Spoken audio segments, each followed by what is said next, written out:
Bom dia, meus irmãos. Bem-vindos a 2019, um novo ano que se inicia. E nós oramos para que Deus continue nos dando graça, continue nos abençoando. Eu queria que você abrisse sua Bíblia comigo em Mateus capítulo 4.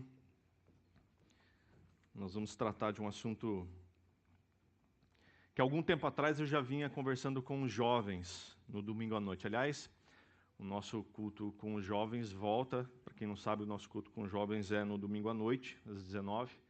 Volta no final deste mês, no último domingo deste mês. Então você que é jovem, e aí eu falo para quem quiser ouvir, está convidado para estar conosco no último domingo de janeiro, às 19h aqui. E é uma questão de identidade, esse é o título da mensagem. É algo que creio que nós, como igreja, precisamos tratar. Nós precisamos entender quem nós somos em Cristo. E aí a pergunta que eu quero lançar para você nessa manhã é: quem você é em Cristo? Você já se fez essa pergunta? Você já se olhou no espelho, ou conversando consigo mesmo, ou numa oração falando com Deus? Você já se fez essa pergunta: quem eu sou em Cristo? Quem eu sou? Para que eu vim? Qual o meu propósito? Deus, por que o Senhor me criou? Durante muito tempo da minha vida eu fiz essa pergunta. Eu me fiz essa pergunta. E durante muito tempo essa pergunta me trouxe muita inquietação. E às vezes inquietações até que me atrapalharam na minha caminhada. Então, quem você é em Cristo? Por que Deus criou você? Qual o propósito? E é sobre isso que eu gostaria de conversar um pouco com você. Não espero que você saia daqui ciente de quem você é em Cristo, porque isso depende muito da nossa caminhada e de como a gente vai se relacionando com Deus à medida que nós vamos praticando aquilo que a gente ouviu no domingo passado, sobre o filho arrependido que volta para casa e se reencontra com o Pai. E é isso que Deus espera de mim e de você, que nós caiamos em si, ou a gente recupere a consciência, se arrependa dos caminhos errados que a gente vem seguindo e distantes dele, e voltamos para os seus braços. É isso que Deus espera de mim e de você. Mas eu quero começar respondendo de uma forma bem objetiva essa pergunta. Quem eu sou em Cristo? Nós somos filhos de Deus. Simples assim. João, capítulo 1, versículos 10 e 12, diz assim: veio ao mundo que ele criou. Quem? Jesus. Mas o mundo não o reconheceu. Veio ao seu próprio povo e eles o rejeitaram. Mas a todos que creram nele e o aceitaram, ele deu o direito de se tornarem filhos de Deus. Então, se você está aqui nessa condição de crer em Jesus e de recebê-lo como seu Senhor e Salvador, então eu e você temos um sobrenome, que é filho e filha de Deus. Então, se eu creio em Jesus como o meu Senhor e Salvador, eu posso dizer que eu sou o Rogério, filho de Deus. Prazer.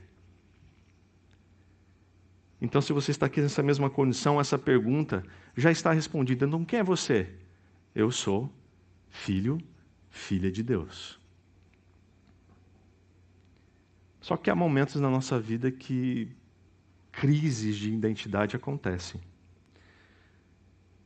De não saber ao certo quem de fato nós somos.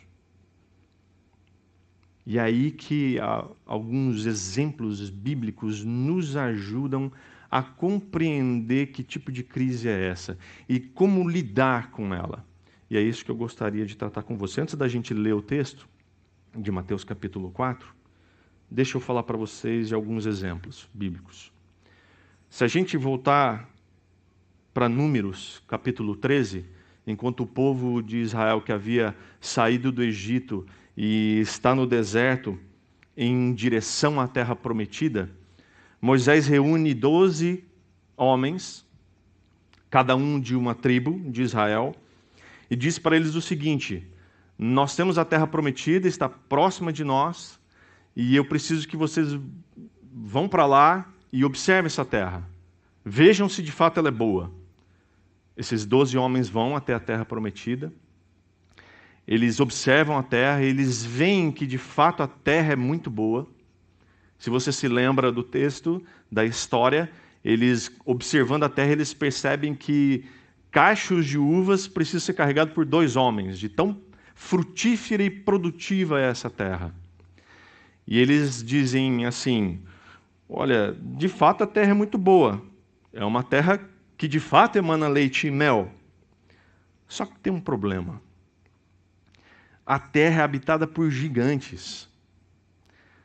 Para que a gente entre nessa terra, nós vamos ter esse problema, e essa gente que mora lá é muito poderosa. E a partir desse relato, todo o povo fica preocupado e fica desesperado, dizendo: puxa, mas nós saímos do Egito e viemos para essa terra prometida, e nessa terra prometida que Deus disse para a gente que seria uma terra boa, que emana leite e mel, mas lá tem gigantes, e como é que a gente vai conquistar essa terra? E houve essa confusão, essa conversa, e lá no versículo 30, Caleb, junto com Josué, diz assim: vamos partir agora mesmo e tomar a terra. Com certeza podemos conquistá-la. Agora, o que é surpreendente é o que vem em seguida. Presta atenção. Esse povo tinha saído do Egito, não de uma forma simples, não entrado num ônibus, uma caravana, e vamos embora para a terra prometida. Não. Eles atravessam o Mar Vermelho. Deus abre o Mar Vermelho, eles atravessam a pé seco. Depois que eles já atravessaram, o mar se fecha sobre as tropas do Egito. Como se não bastasse, à noite, no frio da noite, Deus mandava uma coluna de fogo para aquecer esse povo. De dia, uma nuvem dava sombra para que eles se refrescassem. Caía pão do céu para que eles se alimentassem. E eles começaram a reclamar, além de pão, começou a vir codornizes. Durante todo o tempo que eles caminharam no deserto, suas roupas e as suas sandálias não gastavam. Ou seja, há indícios de que Deus estava com eles. Certo? Indícios realmente poderosos. Olha só o que eles dizem. No versículo 31 ao 33, eles dizem assim: não podemos enfrentá-los, Josué e Caleb. Vocês estão loucos. São mais fortes do que nós. São gigantes. Perto deles, olha o que eles dizem. Perto deles nos sentimos como gafanhotos. E também era assim que parecíamos para eles. Então, não só aquilo que a gente pensa sobre nós mesmos, nós somos como gafanhotos aos olhos deles, mas aquilo que a gente acha que eles pensam de nós. Eles acham que nós somos gafanhotos também. A crise de identidade está instaurada nesse povo. Eles se esqueceram do Deus poderoso que os trouxe até ali. Se esqueceram de tudo que Deus fez até então. E para eles, agora, são como gafanhotos. São insignificantes perto daquele povo tão grande, tão poderoso.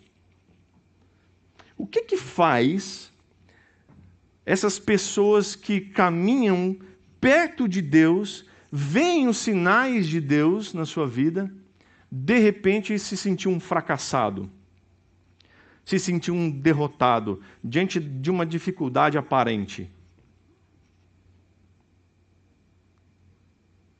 É curioso a gente pensar que esse tipo de pensamento também nos perturba muitas vezes. Se a gente puder conversar com cada pessoa que está aqui nesse auditório, nós vamos ter histórias de livramentos de Deus, histórias em que Deus nos presenteou, nos agraciou, nos abençoou, histórias que de uma forma milagrosa Deus agiu. Sim ou não? Todos nós. mas quando a gente se depara com uma dificuldade, com uma barreira, com um obstáculo, a gente esmurece. A gente desanima e diz: Deus me abandonou.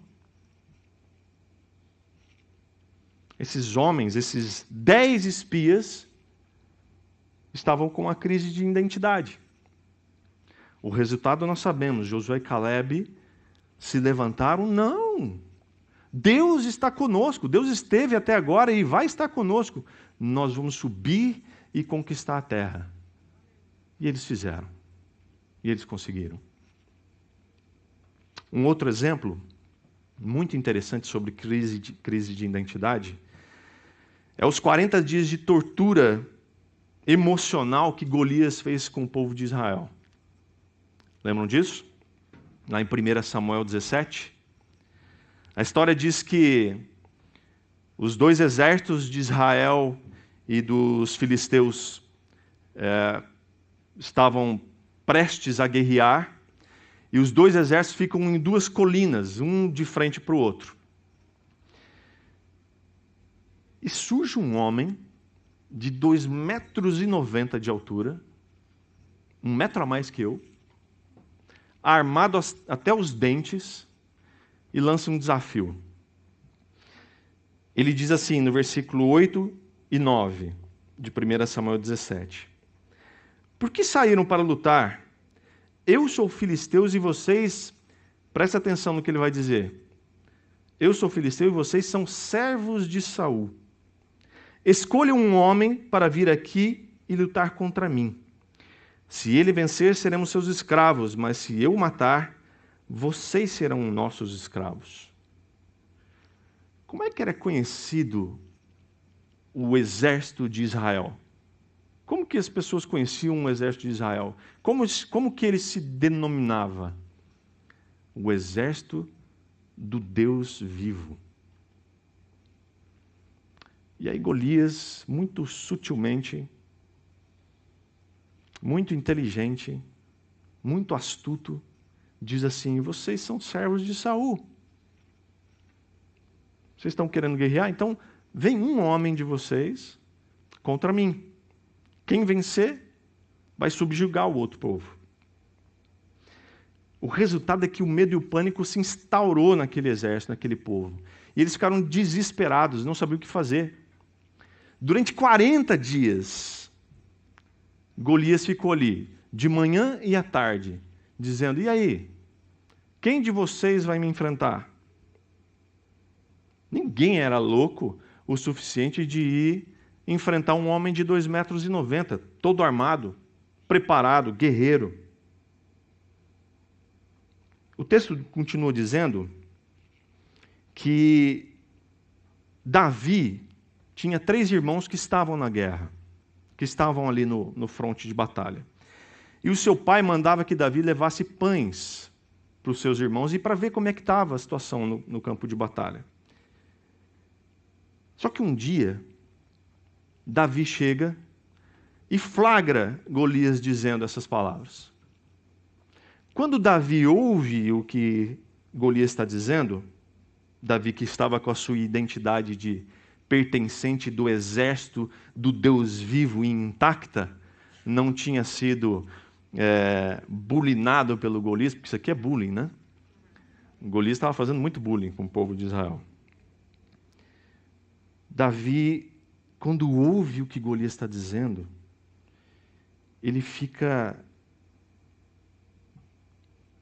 muito bravo. E olha o que ele diz no versículo 26. Afinal de contas, quem é esse filisteu incircunciso para desafiar o exército do Deus vivo? Olha só a identidade de Davi, bem estabelecida e intacta. E aí ele diz mais no versículo 37. Depois o pessoal fala: não, Davi, para, por favor, você é uma criança, não vai lutar com ele não. Tentando convencer Davi para que ele não lutasse com Golias. Ele, no versículo 37, diz assim: o Senhor me livrou das garras do leão e do urso também. Não vai me livrar desse filisteu? Ele simplesmente entende que aquele filisteu é apenas um filisteu e incircunciso. Ele simplesmente pega a sua funda, porque as armaduras e os escudos eram muito pesados para ele, porque de fato ele era um menino. Ele, não, uma funda resolve. E resolveu. Porque a identidade de Davi, como um filho de Deus e pertencente ao exército do Deus vivo, estava intacta. Daqueles homens que ouviram e se apropriaram da identidade de apenas servos de Saul, era desespero. Era fracasso. E muitas vezes nós agimos como servos de Saul, servos da igreja, servos de um pastor, e é tudo que a gente tem para se apegar. Mas o que eu e você somos é filho e filha de Deus. Antes de sermos batistas, presbiterianos, assembleanos, nós somos filhos e filhas de Deus. E é esse Deus que livrou o povo do Egito e que fez com que um menino derrotasse um guerreiro de 2,90 m, é que nós servimos. Talvez o que a igreja precisa hoje em dia é que a sua identidade em Cristo seja fortalecida. Porque muitas vezes nós deixamos que circunstâncias, que dificuldades nos atrapalhem, nos impeçam e nos travem. E aí a gente não consegue caminhar. A gente não consegue ser filho de Deus, de verdade.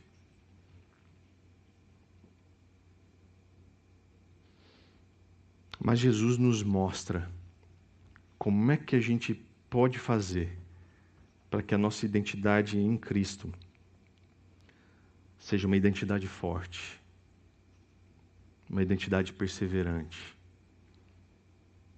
Eu quero convidar você a ler comigo Mateus capítulo 4, do verso 1 ao 11.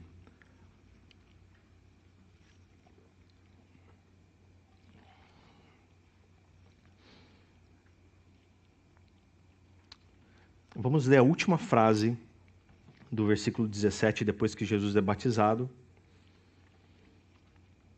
em que ouve-se uma voz no céu, uma pomba descendo, Jesus sendo batizado, todo mundo que estava em volta ouviu isso.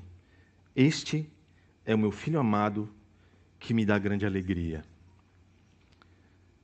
Em seguida, Jesus foi conduzido pelo Espírito ao deserto para ser tentado pelo diabo. Depois de passar 40 dias e 40 noites sem comer, ele teve fome. O tentador veio e lhe disse: se você é o Filho de Deus, ordene que estas pedras se transformem em pães. Jesus, porém, respondeu: as Escrituras dizem, uma pessoa não vive só de pão, mas de toda a palavra que vem da boca de Deus. Então, a primeira coisa que o diabo quer fazer com Jesus, e depois comigo e com você, é questionar a nossa filiação. Todo mundo ouviu, inclusive o diabo, de que Jesus é o filho dele, que ele sente prazer nele. Mas o diabo diz para ele: se você é o filho de Deus, por que você está passando fome? Por que simplesmente você não estala os dedos e transforma essa pedra em pão? Ora, você está com fome. Se você é o filho de Deus, mate a sua fome. Primeira coisa que o diabo quer nos tentar, quer fazer com que a nossa identidade seja afetada, é nas necessidades. Principalmente nas básicas. Quando a gente começa a ter necessidades, dá uma crise. Eu me lembro que um tempo que, logo que eu e a Ana nos mudamos de Londrina, fomos para Telêmaco Borba, uma cidade perto de Ponta Grossa. Nós passamos um momento terrível de necessidades. Muito difícil. E se não fosse a fé em Jesus que nós tínhamos, nós teríamos fraquejado e certamente teríamos problemas sérios. Deus nos deu a graça de morar numa casa que tinha 5 pés de laranja. Laranja de todo tipo. Laranja lima, laranja baiana, tinha poncã, tinha mexerica. E eu lembro que a gente, num determinado período, a Eló era pequenininha, tinha 1 ano e 8 meses, nós não tínhamos dinheiro para comprar pão. E o que a gente tinha era um cofrinho das crianças, e a gente usava às vezes moedinhas deles para comprar. Mas suco de laranja a gente tomou um montão. Bastante. E era tão bom a gente poder sentar na mesa, às vezes a gente se entristecia, a gente chorava junto, mas suco de laranja a gente tinha. Porque Deus nos sustentou nesse período. Foi um tempo difícil. Os 3 primeiros anos em Telêmaco foram tempos muito difíceis. Os 9 anos lá foram 9 anos de aprendizado. Mas nós fomos tentados na necessidade. A necessidade bateu a nossa porta. Inúmeras vezes, irmãos batiam a nossa porta quando a gente saía e a gente antes estava conversando e dizia assim, e agora, o que a gente faz? Chegava alguém com uma cesta básica, chegava alguém com um porta-mala cheio de coisas. E a gente via a mão de Deus agindo. Para que a gente não caísse na tentação de achar que nós não éramos filhos de Deus e de que Deus tinha se esquecido de nós. O diabo tenta nos pegar, questionando, será que você é mesmo filho de Deus? Porque se você é filho de Deus, Ele vai te alimentar. Ele está te alimentando.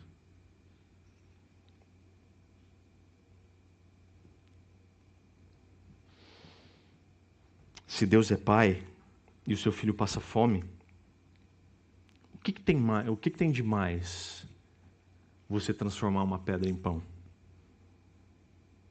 E olha que não é só necessidade de comida não, tá? É qualquer tipo de necessidade. Não é só necessidade básica, não, de roupa e comida. É qualquer tipo de necessidade, é necessidade emocional também. Jesus mostra que há algo mais importante e precioso para nós do que alimento e roupa. Ele diz e cita Deuteronômio 8:3, que diz assim, em seguida, Ele os sustentou com o maná, um alimento que vocês nem os seus antepassados conheciam, a fim de lhes ensinar que as pessoas não vivem só de pão, mas de toda a palavra que vem da boca do Senhor. É isso que nos alimenta. É da palavra do Senhor. Se eu e você confiamos nisso daqui como palavra do Senhor, é isso que nos sustenta. É isso que nos traz a esperança, é isso que nos transforma e é isso que vai nos livrar de qualquer situação adversa. É isso e nada mais. Lembram-se dos discípulos lá no barco, em Marcos 8, 14, 21, quando eles levam um pão só e Jesus diz, olha, cuidado com o fermento de Herodes e dos fariseus. Lembra desse texto? E aí eles começam a ficar preocupados, Jesus está dizendo isso porque a gente só tem um pão.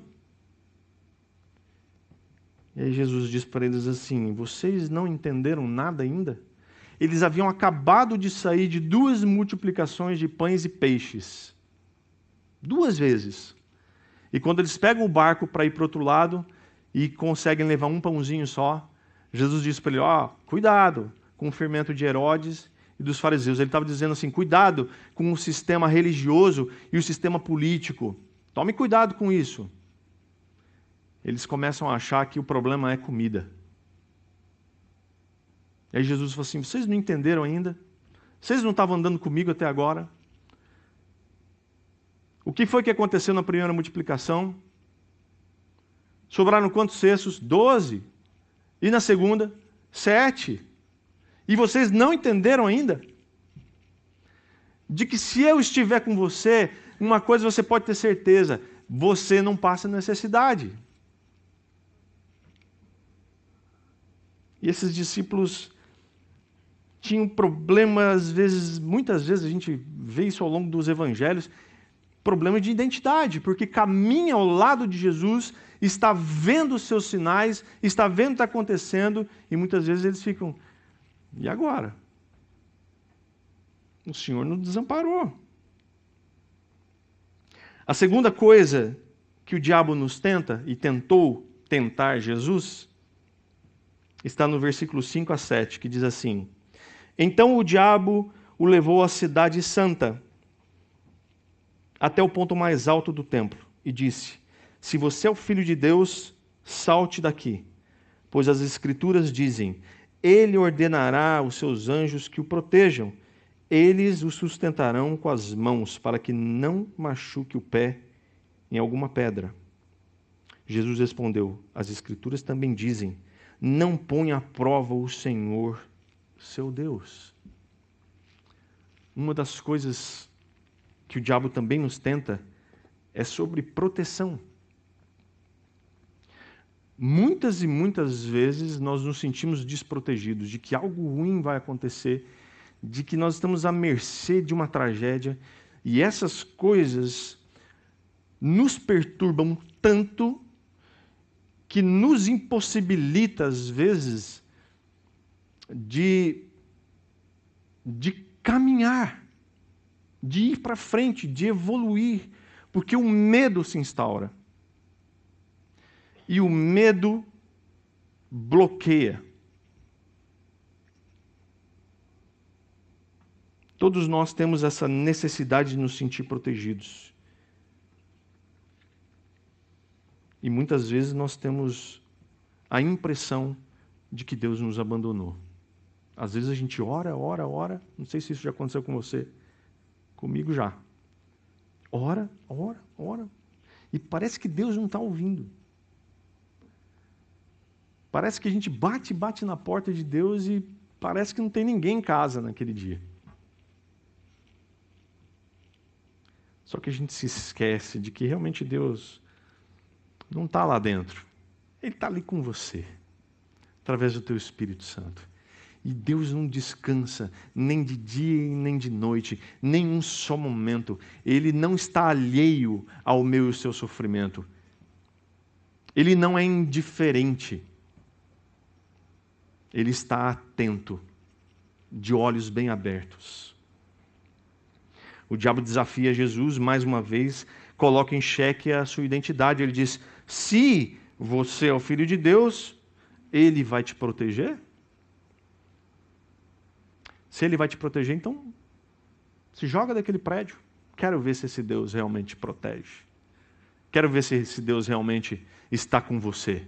Faz uma prova. Se joga lá do prédio.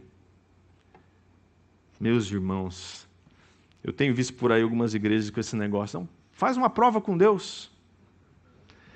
Cuidado, não caia nessa cilada. Pode não ser um irmão que esteja falando com você, tá? Que isso fala, esse tipo de fala aqui, a gente viu aqui que é do diabo. Esse negócio, faz uma prova com Deus. Toma cuidado. Jesus, mais uma vez, nos dá uma lição preciosa de que seu plano já está estabelecido.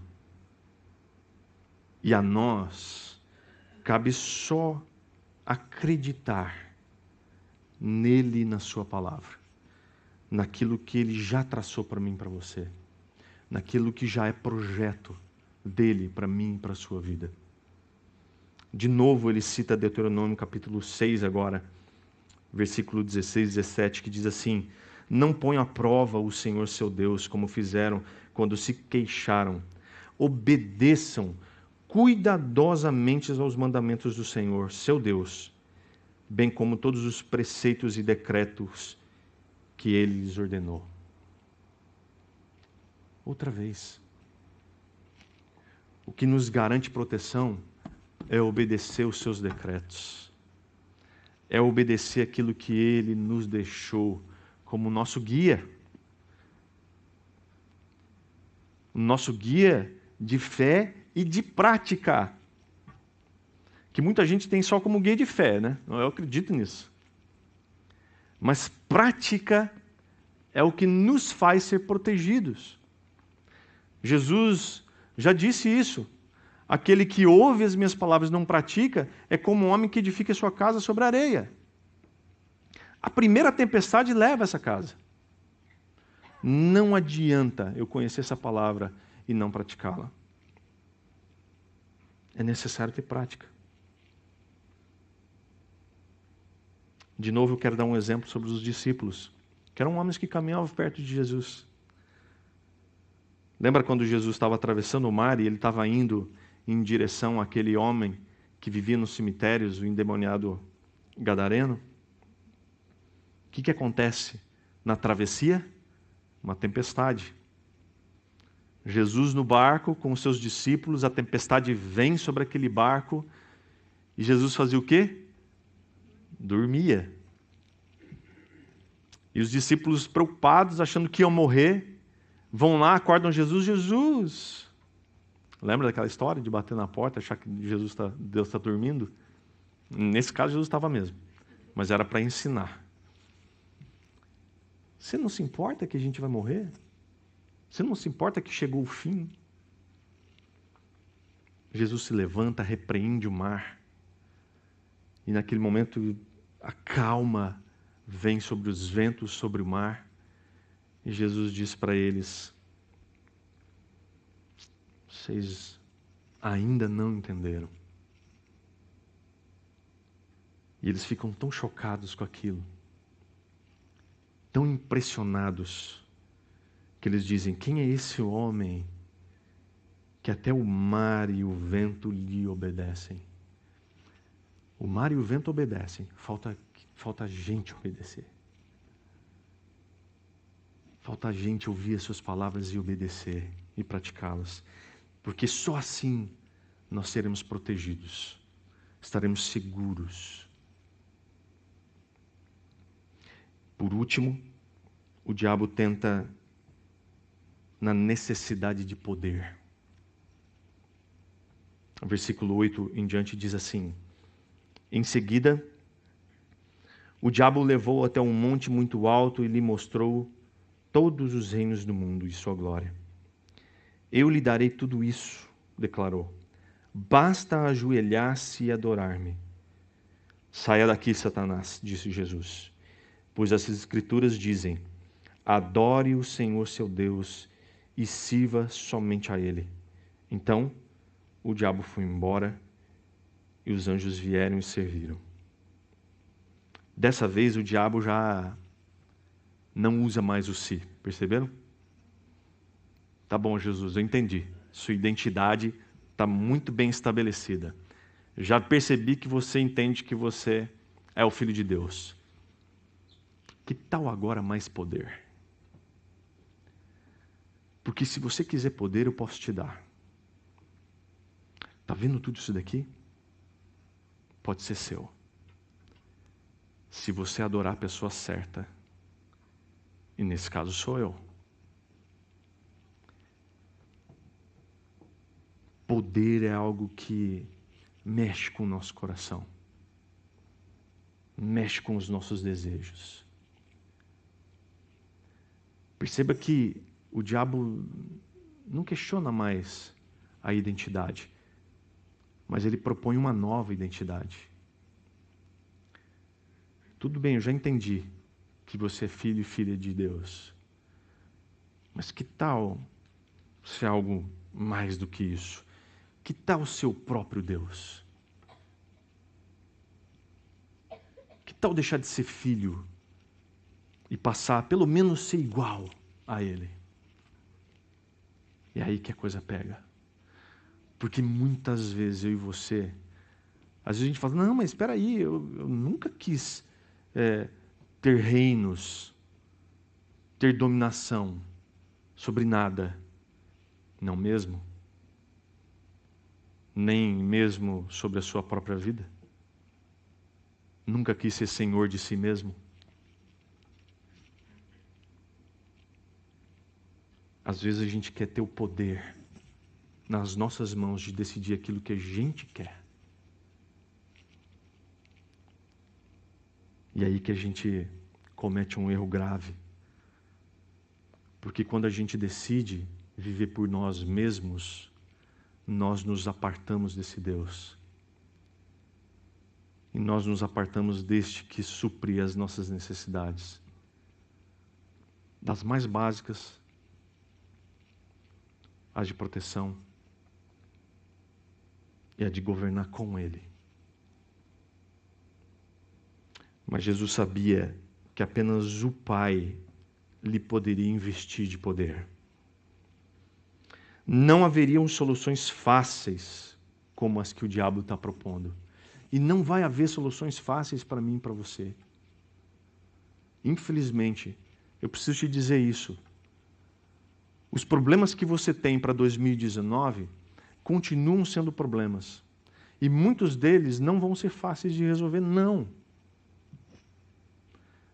Mas saibam que é de Deus que vem todo o poder, para que eu e você possamos resolvê-los, um a um. É pela sua graça e pela sua misericórdia que nós avançamos e marchamos para conquistar cada um deles, para vencer cada um deles, para superar cada um deles. Jesus declara que só há um Deus e a Ele nós devemos culto. De novo ele cita Deuteronômio capítulo 6, dessa vez o verso 13. Temam o Senhor, o seu Deus, e sirvam somente a Ele. É Deus que precisa ser entronizado na minha vida e na sua vida. Ele que precisa tomar a direção da minha e da sua vida. É a Ele que nós devemos entender que todo o poder foi dado. Todo o poder. Inclusive dos meus passos.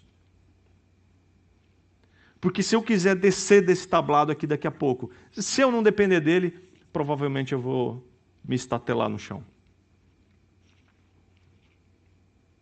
É a Ele que nós devemos culto. É a Ele que nós precisamos adorar. Para que a nossa identidade seja estabelecida e preservada. Para que nada nem ninguém interfira na nossa identidade. Lembram-se quando a mãe de Tiago e João chegam para Jesus e perguntam para Jesus assim: Jesus, será que dá para os meus filhos um sentar à sua direita e outro à sua esquerda? Isso está lá em Mateus capítulo 20. Será que dá para dar uma honra aí para os meus filhos? São meninos bons, caminham com o Senhor aí. Será que no seu reinado, porque estou vendo aí que o Senhor vai ser um grande rei para a nossa nação, será que não dá para dar um ministro, chefe da Casa Civil e ministro da Justiça aí? Para os dois? E aí Jesus olha para ele. Acho que você não sabe o que você está me pedindo, não. Eu acho que você não sabe que o cálice que eu tenho para beber é amargo.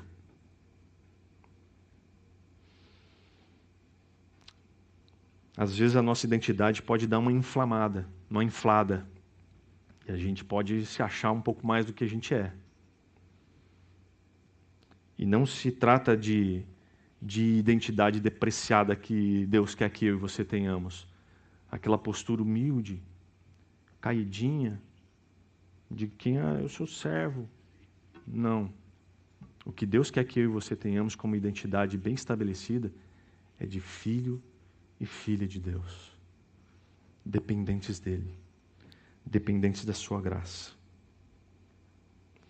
O problema maior é que talvez nós estamos gastando muita energia lutando para não errar.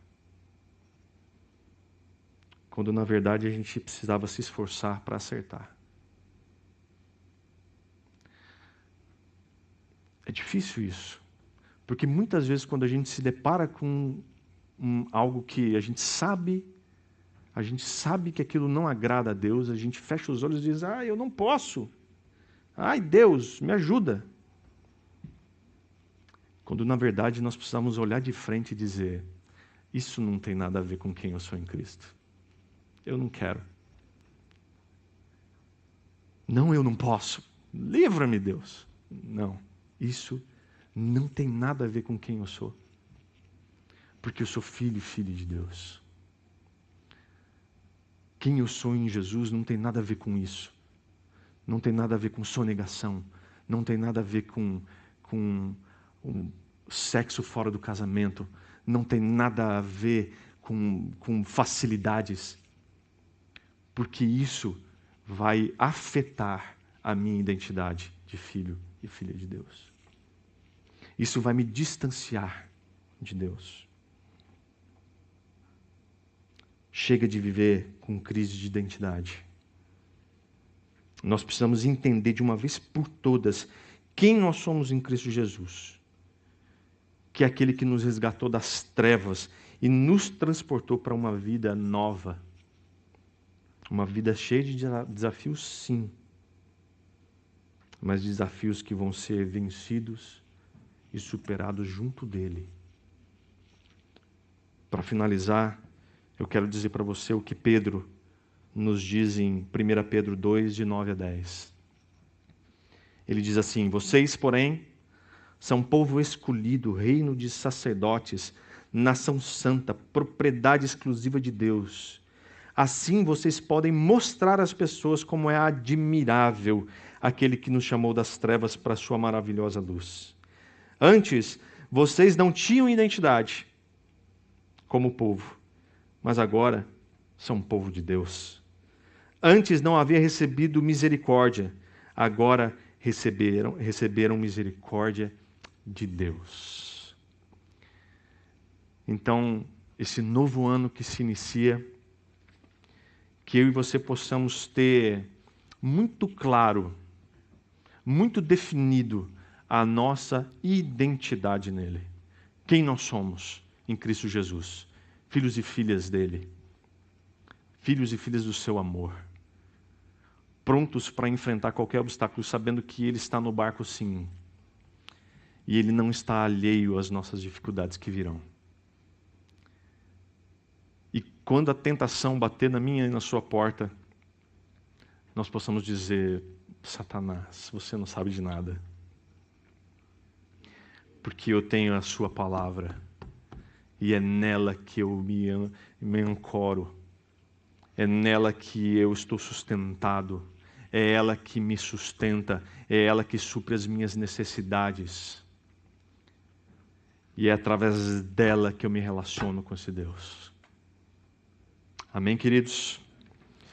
Vamos orar?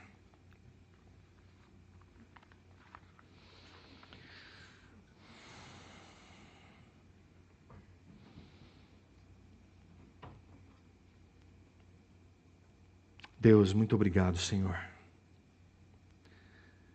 Muito obrigado porque nós sabemos, porque cremos no Senhor e recebemos como o Senhor e Salvador, nós podemos ter a certeza de que somos seus filhos. Mas antes, precisamos entender que o Senhor é Salvador, sim, mas o Senhor é Senhor da nossa vida. Toma o teu lugar na nossa vida, Senhor. Que o Senhor seja entronizado na nossa vida. Que o Senhor tome o teu lugar que é de direito na nossa vida, Senhor, e nos conduza para a tua vontade, que é boa, perfeita e agradável. Pai, que esse novo ano que se inicia, tantas expectativas, Deus, tantas esperanças que nós estamos colocando num novo governo, numa nova história para o nosso país. Antes de tudo, Deus, eu deposito a minha confiança e a minha expectativa no Senhor, naquilo que o Senhor tem para mim, naquilo que o Senhor tem para essa nação, naquilo que o Senhor vai fazer, Pai, para os seus filhos e filhas. Que a tua graça, Pai, esteja conosco, Pai, em nome de Jesus. e que nós possamos sair daqui convictos de que Teu Espírito caminha conosco, lado a lado, falando aos nossos corações, nos alertando e nos dando a direção que nós devemos seguir. Sempre, Pai, sempre sabendo que nós precisamos, Deus, nos alimentar da Tua palavra e obedecê-la, porque é ela que supre todas as nossas necessidades. Para a honra e glória do Teu nome, Senhor, é que nós oramos. E eu te peço, Pai, esteja com cada um aqui, nessa nova semana, abençoando, dando graça e fazendo-os lembrar da sua identidade em Cristo. Em nome de Jesus. Amém, Senhor. Amém, queridos. Que Deus abençoe você nessa nova semana, nesse novo ano. Domingo que vem nós estaremos juntos aqui de novo, se Deus quiser. E eu quero encorajar você, traga um amigo. Traga alguém para que seja abençoado assim como nós temos sido. Deus abençoe vocês.